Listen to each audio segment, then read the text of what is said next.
Bonsoir tout le monde, j'espère que vous allez bien, j'espère que vous vous portez bien, j'espère que tout le monde se porte bien chez vous. Nous commençons donc cette dernière émission de ce 21 janvier 2023 avec une prophétie que nous avions faite en 2021 et qui s'est malheureusement concrétisée. Nous l'avons su avant bien tout le monde, nous l'avons annoncé. À l'époque, personne ne nous a cru. روحوا شوفوا واش كتب Algérie part le 21 septembre 2021. روحوا قراو l'article d'Algérie part le 21 septembre 2021 où nous avions annoncé confidentiel, cabale judiciaire et sécuritaire en préparation contre l'ex-patron de la GSK, Cherif Mellel. Cherif Mellel, j'avais annoncé Billy depuis qu'il avait quitté la GSK, en fin septembre 2021. Billy Cherif Mellel, il est en danger et Billy, il risque d'être tout simplement emprisonné. Ou qui mène une année plus tard, une année et demie, même pas une année et demie plus tard, il vient d'être mis sous mandat de dépôt, il a été placé en détention. Le complot qui avait été orchestré contre Cherif Mellel, et je parle de complot, et je vais répondre pourquoi il s'agit de complot, et je vais vous l'expliquer, même si je l'ai dit déjà en septembre 2021, Cherif Mellel dérangeait des cercles politiques qui étaient en Kabylie, hors Kabylie, il inquiétait des clans importants au sein du pouvoir algérien qui avaient peur de son influence et qui avaient peur de ses ambitions politiques et qui avaient peur de son engagement personnel en Kabylie. Cherif Mellel a été mis en prison parce qu'on veut casser tout leadership potentiel en Kabylie. Pour eux, d'ici 2024, toute personnalité en Kabylie, ou là, toute personnalité qui a de l'influence en Kabylie, ou là, qui est populaire en Kabylie, ou là, qui peut mobiliser en Kabylie, ou là, qui peut avoir une audience en Kabylie, et que ce soit. Je vous ai donné l'information. مدوكا يعني اللي حاب عنده des ambitions en Kabylie غير يستنى يروحوا في الحبس باش نتفاهموا مليح. Notamment pour certains cercles proches du régime,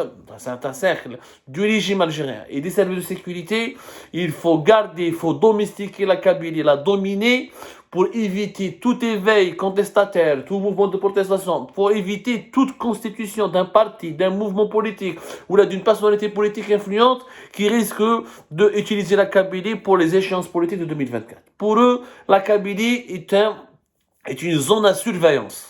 Ou est une zone à surveillance parce que la Kabylie, c'est le foyer contestataire le plus important dans l'histoire de l'Algérie.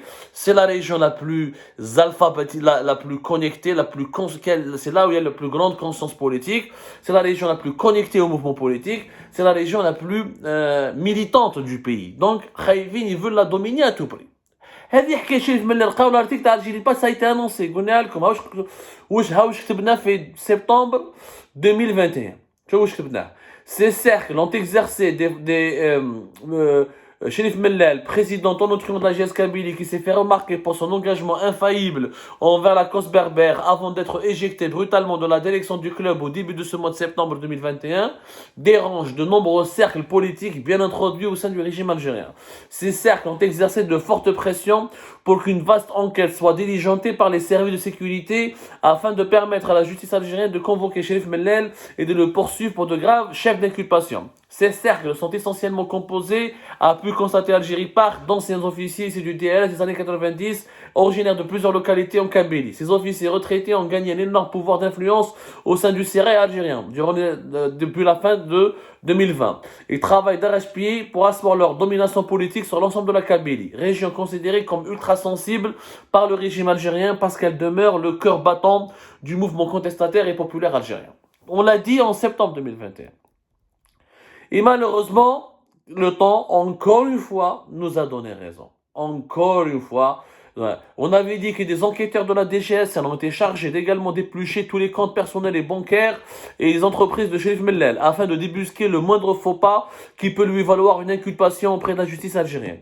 Et qu'est-ce qui s'est passé? Il y a 2 jours de cela, donc c'était le 19 ou le 18 janvier dernier, Cherif Mellel a été placé sous mandat de dépôt, il a été emprisonné, il a été placé en détention par le pôle économique et financier du tribunal de Sidi Mohamed. Un juge d'instruction au niveau de ce pôle économique et financier du tribunal de Sidi Mohamed a décidé de mettre en prison notre ami Sherif Mellel, je dis notre ami parce qu'il a beaucoup de sympathie, y compris la mienne. Moi, je l'ai connu personnellement, je vais parler de lui. Donc, comme toutes les informations. Mais qu'est-ce que يعرف Sherif Mellel qui m'anaïa? Parce qu'on a تلاقيت في Sherif Mellel وعرفته en Allemagne. Où je l'ai fréquenté en Allemagne et j'ai enquêté sur lui en Allemagne. ما تلاقيتش بيه dans un café في عزازقة ولا en Kabylie. Mais عليناش. Son avocat a confirmé qu'il s'agit d'une affaire de... comment on appelle ça, d'affaires commerciales, une affaire de violation des réglementations de change. Apparemment, ils l'ont mis en prison pour une affaire de transfert illicite de devises. Voilà. C'est une affaire purement commerciale, une affaire purement économique, pour laquelle d'ailleurs il aurait pu avoir une amende, de forte amende, même pas année, sans avoir le mandat de dépôt, sans avoir le placement en détention. Mais bon, Roma, ils ont décidé de le mettre en prison pour le casser, pour le briser et pour le déconnecter et l'éloigner de la Kabylie. Bon, Sherif Mellel, d'abord parlons de cette affaire.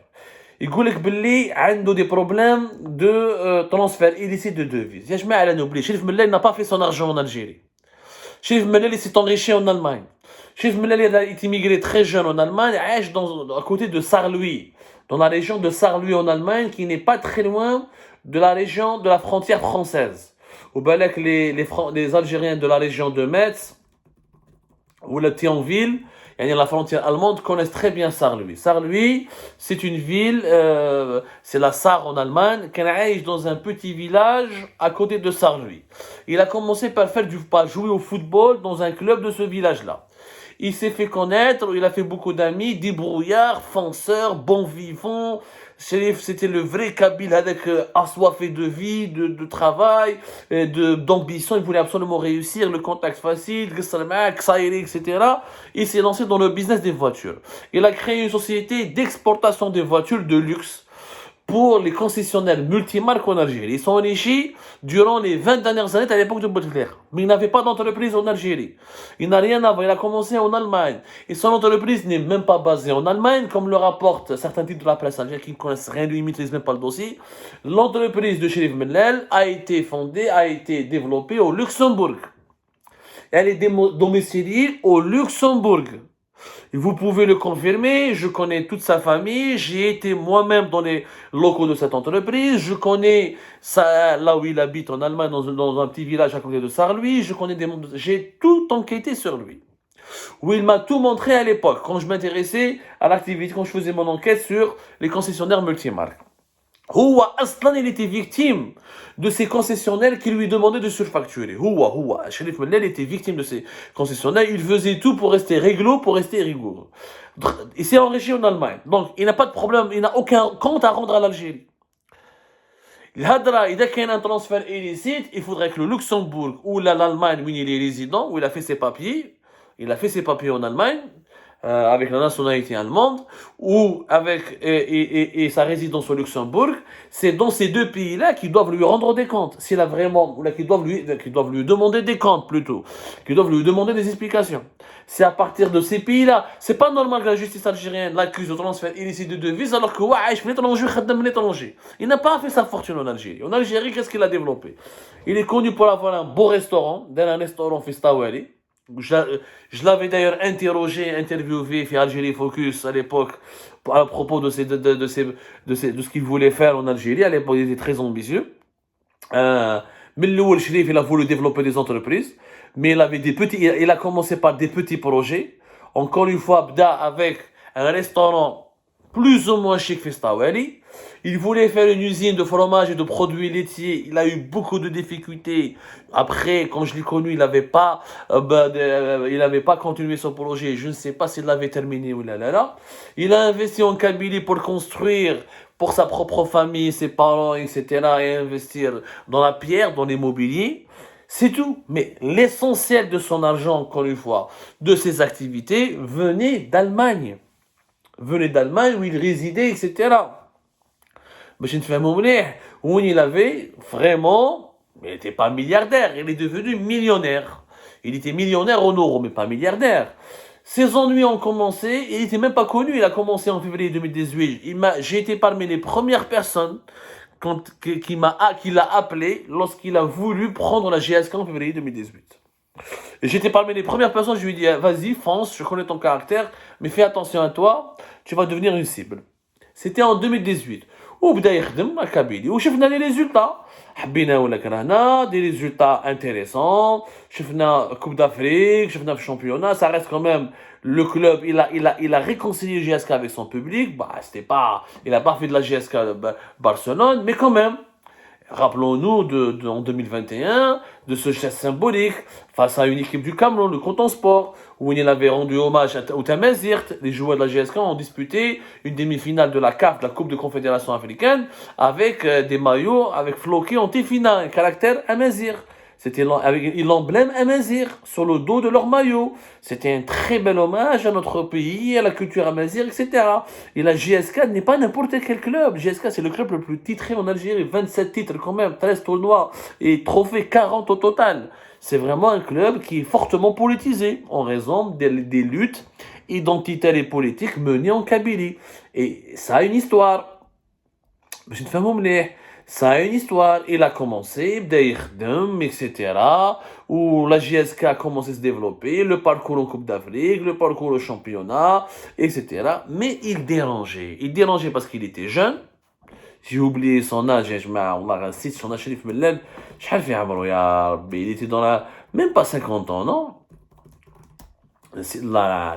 47 ans, voilà, il était même pas 50 ans, voilà ce que j'ai dit, même pas 50 ans. Entre 47 et 48 ans, sa jeunesse, son ambition, sa force du caractère, c'est quelqu'un qui fonce, c'est du Mekhavch, Sherif Mekhavch, ils ont eu peur de lui. Ils ont eu peur que le cadet va utiliser la GSK, il va devenir populaire. Ils ont tout fait pour le destituer en septembre 2021, où le pouvoir, où les services de sécurité, ils ont aidé à faire ce coup d'État contre lui. Ils ont eu peur qu'il utilise la GSK pour avec des ambitions politiques, parce que Sherif voulait faire de la politique.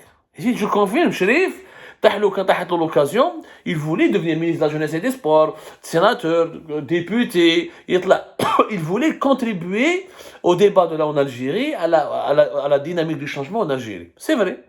Bravo, maintenant.